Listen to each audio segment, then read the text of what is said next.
Hello everyone. Welcome to the class number 5 of the chapter Java Programming Fundamentals. तो आज हम पढ़ेंगे final keyword के बारे में कि तो फाइनल कीवर्ड क्या है और इस कीवर्ड को हम हमारे जावा प्रोग्राम में क्यों यूज करते हैं। आज डिस्कस करेंगे हम इसके बारे में। तो ये फाइनल क्या है? हम कांस्टेंट के बारे में जब पढ़े थे तो कांस्टेंट क्या है? एक वेरिएबल में अगर हम कोई एक ऐसा वैल्यू देते हैं जिस वैल्यू को हम बाद में चेंज करना नहीं चाहते हमारे प्रोग्राम के अंदर ही। सपोज मैंने एक वैल्यू लिया वहां पे इंट एक्स। ओके, एक्स का वैल्यू मैंने लिया 50 और मैं चाहता हूं कि ये वैल्यू और चेंज ना हो, प्रोग्राम के अंदर हो या फिर एग्जीक्यूशन के टाइम में हो।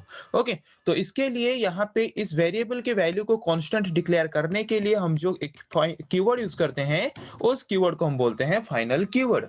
तो फाइनल एक कीवर्ड है जिसको हम जावा प्रोग्राम में क्यों यूज करते हैं? To declare a constant.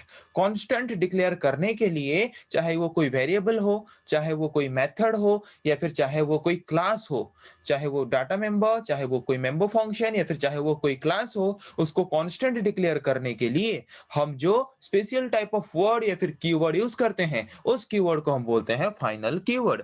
Okay, तो अगर हम एक डाटा मेंबर मतलब सपोज एक क्लास है, एक क्लास में क्या होता है डाटा मेंबर और मेंबर फंक्शन। तो सपोज एक डाटा मेंबर से पहले मैं यूज करता हूं फाइनल कीवर्ड और फाइनल कीवर्ड यूज करके अगर मैं उस डाटा मेंबर को डिक्लेयर करता हूं और उसमें अगर मैं कोई वैल्यू असाइन किया हूं तो बाद में अगर मैं और कुछ वैल्यू उस वेरिएबल को दूं तो वो वैल्यू चेंज नहीं हो पाएगा, एरर दिखाएगा। क्यों? क्योंकि अगर कोई एक वेरिएबल है, उस वेरिएबल में मैंने कोई वैल्यू असाइन किया है और उस वेरिएबल को अगर मैंने फाइनल कीवर्ड यूज करके डिक्लेयर किया है, मतलब क्या, फाइनल कीवर्ड हम क्यों यूज करते हैं? ये डिफाइन करने के लिए कि ये जो वेरिएबल के अंदर जो वैल्यू है ये वैल्यू कांस्टेंट वैल्यू है। इस वैल्यू को अगर हम चाहेंगे तो भी प्रोग्राम के अंदर चेंज नहीं कर पाएंगे। ओके, इसीलिए वो दिखाएगा एरर। तो क्या लिखा है? When data member of a class is declared as final.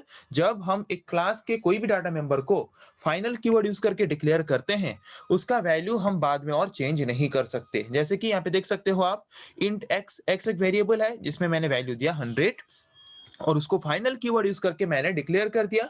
मतलब ये जो वैल्यू है 100x वेरिएबल का ये फिक्स हो गया, ये कांस्टेंट हो गया, इसको हम और प्रोग्राम के अंदर चेंज नहीं कर सकते। वही प्रोग्राम के अंदर मैंने फिर से x वेरिएबल लिया और उसका वैल्यू 200 दिया तो वो चेंज ना होके दिखाएगा एरर, बिकॉज इसको हमने डिक्लेयर किया है बाय यूजिंग फाइनल कीवर्ड। और फाइनल कीवर्ड यूज करके अगर हम कोई डाटा मेंबर को डिक्लेयर करते हैं तो उसके अंदर जो वैल्यू उसी वक्त है वही वैल्यू कांस्टेंट वैल्यू रहेगा, उस वैल्यू को हम और चेंज नहीं कर सकते। ओके, समझ आ गया कि एक डाटा मेंबर को एज ए कांस्टेंट डिक्लेयर करने के लिए हम फाइनल कीवर्ड को कैसे यूज कर सकते हैं। जिस भी वेरिएबल को आप as a constant variable declare करना चाहते हो वहां पे उस वेरिएबल के पहले आपको क्या कर देना है? फाइनल कीवर्ड को यूज कर देना है। ओके, तो अभी देखते हैं एक क्लास को एज ए कांस्टेंट हम कैसे डिक्लेयर कर सकते हैं फाइनल कीवर्ड यूज करके। When a class in Java declared as final. Suppose ये एक क्लास है, नॉर्मली हम जैसे क्लास को डिक्लेयर करते हैं क्लास, क्लास नेम। अगर हम उस क्लास को as a final keyword use करके अगर डिक्लेयर करते हैं तो उस क्लास को हम इनहेरिट नहीं कर सकते।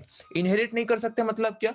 कि लास्ट क्लास में हमने इनहेरिटेंस के बारे में पढ़ा था। तो इनहेरिटेंस में हम क्या करते हैं कि अगर एक चाइल्ड क्लास है और चाइल्ड क्लास अगर पेरेंट क्लास के प्रॉपर्टी को इनहेरिट करना चाहता है और उसको यूज करना चाहता है तो इनहेरिटेंस प्रोसेस के द्वारा क्या कर सकता है? इनहेरिट करके चाइल्ड क्लास पेरेंट क्लास के प्रॉपर्टी को यूज कर सकता है। अगर मैं पेरेंट क्लास को फाइनल कीवर्ड के द्वारा अगर डिक्लेयर करता हूं, जिस क्लास को मैं एज ए फाइनल क्लास के हिसाब से डिक्लेयर करूंगा उस क्लास का प्रॉपर्टी या फिर उस क्लास को हम इनहेरिट नहीं कर सकते बाकी कोई भी क्लास के द्वारा।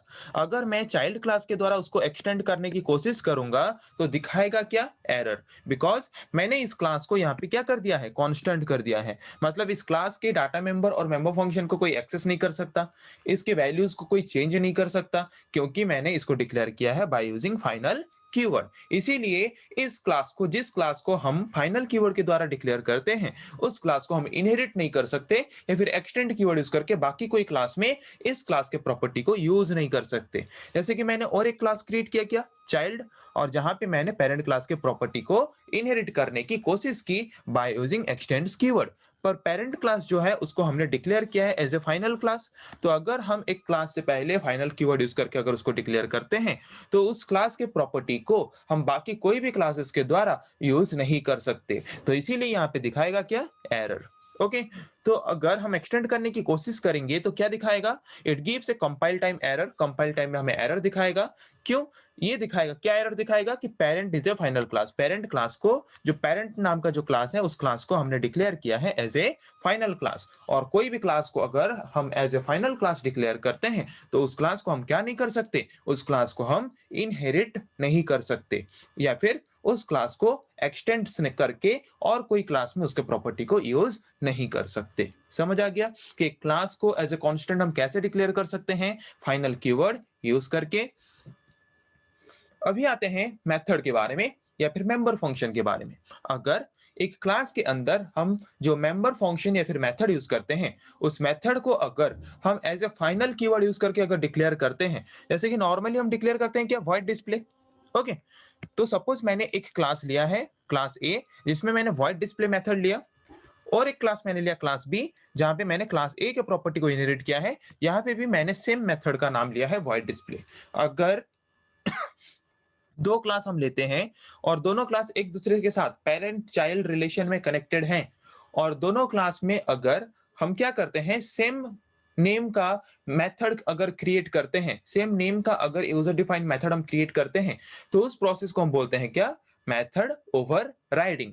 इनहेरिटेंस में अगर पेरेंट क्लास और चाइल्ड क्लास दोनों ही क्लास में अगर हम सेम मेथड नेम वाला दो अलग अलग फंक्शन यूज करते हैं, तो उसको हम क्या बोलते हैं? मेथड ओवरराइडिंग या फिर फंक्शन ओवरराइडिंग। ओके, तो फंक्शन ओवरराइडिंग अलाउ करता है जावा प्रोग्राम हमें।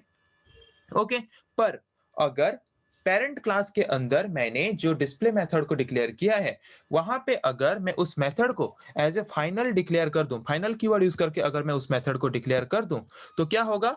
सेम नेम यूज करके हमने जो दो अलग अलग मेथड क्रिएट किए थे, दो अलग अलग क्लास में, एक पेरेंट क्लास में एक चाइल्ड क्लास में, तो जो ओवरराइडिंग होना चाहिए यहाँ पे ओवरराइडिंग हमें करने नहीं देगा। ओके, तो मेथड ओवरराइडिंग मतलब समझ आया कि एक क्लास है क्लास ए और एक क्लास है क्लास बी।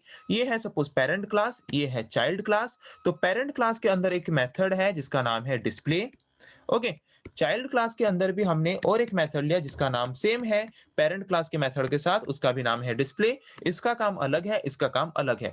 अगर इनहेरिटेंस में हम पेरेंट क्लास और चाइल्ड क्लास दोनों में सेम नेम का अगर दो अलग अलग मेथड यूज करते हैं, तो उसको बोला जाता है मेथड ओवरराइडिंग, जो कि जावा सपोर्ट करता है। पर अगर हम इन जो दो मेथड्स का नाम सेम है, दोनों में से कोई एक भी मेथड से पहले अगर हम फाइनल कीवर्ड यूज करके उसको डिक्लेयर कर दें, ओके, तो क्या होगा?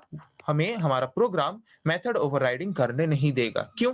क्योंकि मैंने एक डिस्प्ले मेथड को अगर फाइनल कीवर्ड यूज करके डिक्लेयर कर दिया है, तो वहां पे इसका मतलब क्या कि डिस्प्ले नाम का मेथड कांस्टेंट हो गया, इस नाम का और कोई मेथड क्रिएट हो ही नहीं सकता। इसीलिए यहाँ पे ओवरराइडिंग करने की परमिशन हमें नहीं प्रोवाइड करता अगर हम एक मेथड को फाइनल कीवर्ड के यूज करके डिक्लेयर कर लेते हैं तो। ओके, समझ आ गया कि जैसे कि यहाँ पे एक क्लास ए है, यहाँ पे मैंने वॉइड डिस्प्ले मेथड लिया है और उसको मैंने डिक्लेयर किया है as a final keyword use करके, और एक क्लास मैंने क्रिएट किया जहाँ पे मैंने इनहेरिट किया क्लास ए के प्रॉपर्टी को। तो इनहेरिटेंस आ गया यहाँ पे, और यहाँ पे मैंने वही सेम मेथड लिया है, पर दोनों मेथड्स का काम अलग है, तो इसको हम बोलते हैं मेथड ओवरराइडिंग। और दोनों में से कोई एक मेथड में अगर हम फाइनल कीवर्ड यूज कर देते हैं, तो वो हमें मेथड ओवरराइडिंग करने नहीं देगा। ओके, तो वही लिखा गया है कि when a method of a class is declared as final, जब हम एक क्लास के मेथड को फाइनल कीवर्ड के द्वारा डिक्लेयर करते हैं, it cannot be overridden, उसको हम ओवरराइड नहीं कर सकते। तो वहां पे क्या दिखाएगा? और एक क्लास मैंने लिया मेन क्लास, मेन क्लास के अंदर लिया मेन फंक्शन, मेन फंक्शन के अंदर मैं चाहता हूं क्लास ए और क्लास बी के प्रॉपर्टी को इनहेरिट कर सकूं। तो पेरेंट क्लास और चाइल्ड क्लास में से किस क्लास के ऑब्जेक्ट को क्रिएट करके हम दोनों क्लास के प्रॉपर्टी को एक्सेस कर सकते हैं? चाइल्ड क्लास के। तो चाइल्ड क्लास कौन है? बी। तो मैंने क्लास बी का ऑब्जेक्ट क्रिएट किया और उसके ऑब्जेक्ट को यूज करके मैंने डिस्प्ले मेथड को कॉल किया। तो डिस्प्ले मेथड दोनों में है, तो डिस्प्ले मेथड अगर दोनों में है तो मेथड ओवरराइडिंग अलाउ करता है जावा। अगर मैं फाइनल कीवर्ड यूज नहीं करता तो ये डिस्प्ले मेथड प्रॉपरली काम करता। ओके, पर जबकि मैंने डिस्प्ले मेथड से पहले क्या यूज कर लिया है? फाइनल कीवर्ड यूज कर लिया है, तो वो एग्जीक्यूट नहीं करेगा, एरर दिखाएगा। क्यों? Because final methods can not be overridden. जिस मेथड को हमने as a final method declare किया है फाइनल कीवर्ड यूज करके, उस मेथड का ओवरराइडिंग नहीं हो सकता। उस मेथड का सेम नेम वाला दो दो अलग अलग मेथड्स दो अलग अलग क्लासेस में अवेलेबल नहीं हो सकते। ओके, समझ आ गया कि फाइनल कीवर्ड यूज करके हम एक मेथड को कैसे एज ए कांस्टेंट डिक्लेयर कर सकते हैं। तो चलिए इसको प्रैक्टिकली हम करके देखते हैं नेटबीन्स आईडीई में कि फाइनल कीवर्ड यूज करके हम कैसे एक वेरिएबल, एक क्लास और एक मेथड को एज ए कांस्टेंट डिक्लेयर कर सकते हैं। तो उसके लिए पहले हमें ओपन करना पड़ेगा नेटबीन्स आईडीई को। तो पहले ओपन करते हैं नेटबीन्स आईडीई। तो यहाँ पे नेटबीन्स आईडीई ओपन हो चुका है। ओके, तो पहले एक क्लास क्रिएट करते हैं, class parent. Parent class create हो गया। तो पेरेंट क्लास क्रिएट होने के बाद हम यहाँ पे एक वेरिएबल लेते हैं इंट एक्स, और उसके बाद एक मेथड लेते हैं void display। void display method के अंदर x वेरिएबल के वैल्यू को डिफाइन करते हैं, और उसके बाद उसको प्रिंट करने के लिए लिखते हैं system.out.println। ओके, तो प्रिंट करेगा, जो यहाँ पे लिखेंगे हम x का वैल्यू प्रिंट करेगा। Okay, ready. और एक क्लास हम लेते हैं, चाइल्ड क्लास मैंने लिया, जहां पे हम एक्सटेंड करते हैं पेरेंट क्लास को। ओके, तो पेरेंट क्लास को एक्सटेंड किया मैंने। तो पेरेंट क्लास को एक्सटेंड करने के बाद यहाँ पे मैंने और एक वेरिएबल डिक्लेयर किया इंट y। यहाँ पे मैंने और एक मेथड लिया void display।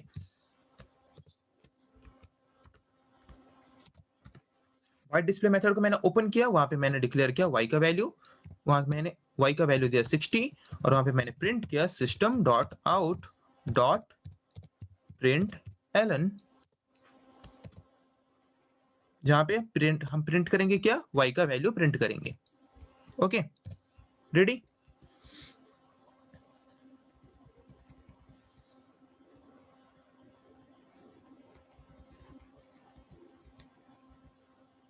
ओके, उसके बाद और एक क्लास लेते हैं, क्लास, कुछ भी नाम लेते हैं क्लास का, जहां पे हम मेन फंक्शन को डिक्लेयर करते हैं public static void main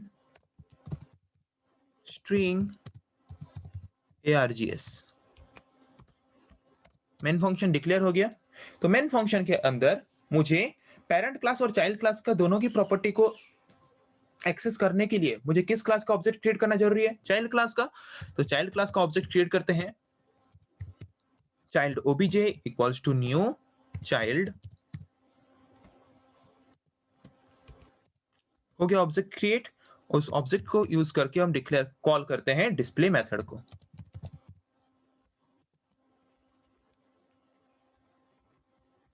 okay, ready. तो कहीं पे भी कुछ एरर नहीं दिखा रहा है। तो डिस्प्ले मेथड पे अगर हम कॉल करेंगे तो यहाँ पे आप देख सकते हो डिस्प्ले मेथड हमने पेरेंट क्लास में भी लिया है, चाइल्ड क्लास में भी लिया है। तो अगर हम एक इनहेरिटेंस में पेरेंट क्लास और चाइल्ड क्लास दोनों में सेम नेम का मेथड अगर यूज करते हैं, दो अलग अलग टास्क, दो अलग अलग फंक्शन परफॉर्म करने के लिए, तो उसको हम बोलते हैं क्या, उसको बोलते हैं मेथड ओवरराइडिंग। तो अगर हम मेथड ओवरराइडिंग यूज करते हैं और अगर हम चाइल्ड क्लास के ऑब्जेक्ट को यूज करके अगर हम डिस्प्ले मेथड को कॉल करते हैं, तो वो किस क्लास के डिस्प्ले मेथड को पहले एग्जीक्यूट करेगा। तो चलिए इसको रन करके देखते हैं वो किस क्लास के डिस्प्ले मेथड को एग्जीक्यूट करता है।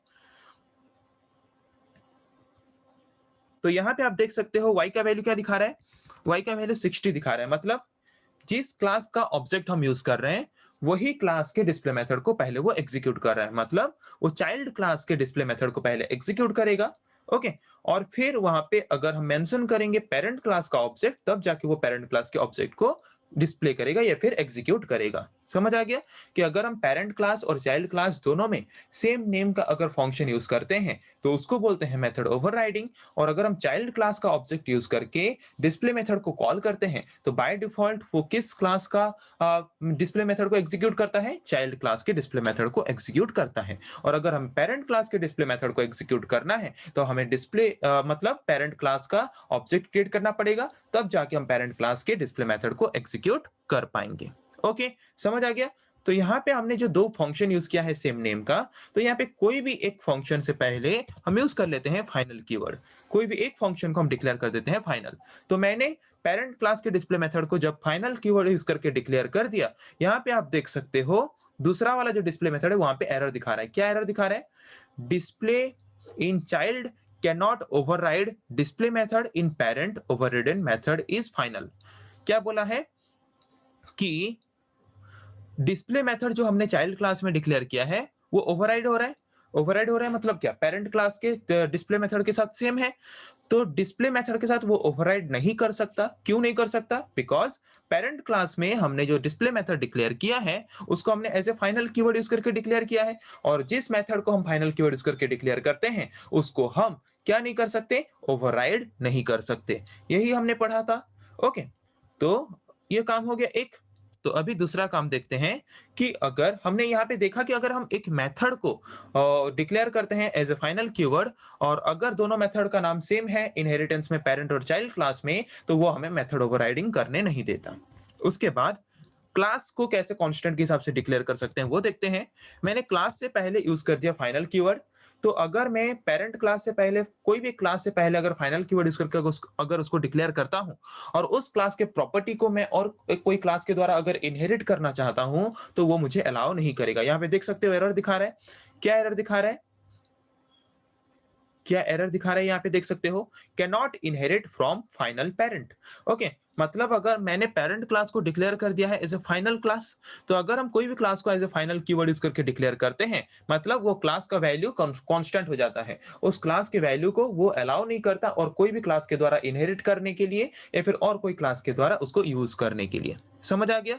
अब भी देखते हैं कि अगर हम कोई एक वेरिएबल को as a final keyword declare करते हैं। ओके, मैंने यहाँ पे लिया फाइनल और एक वेरिएबल लिया क्या? इंट एक्स, और एक्स का वैल्यू मैं यहाँ पे डिफाइन करता हूँ 100। ओके, तो मैंने यहाँ पे एक्स वेरिएबल को डिक्लेयर किया है और एक्स का वैल्यू 100 लिया है। तो मतलब क्या, ये एक्स का वैल्यू यहाँ पे फिक्स हो गया, और बाद में मैंने फिर से एक्स का वैल्यू लिया, जहां पे वहां पे एरर दिखा रहा है। क्या दिखा रहा है? Cannot assign a value to final variable x.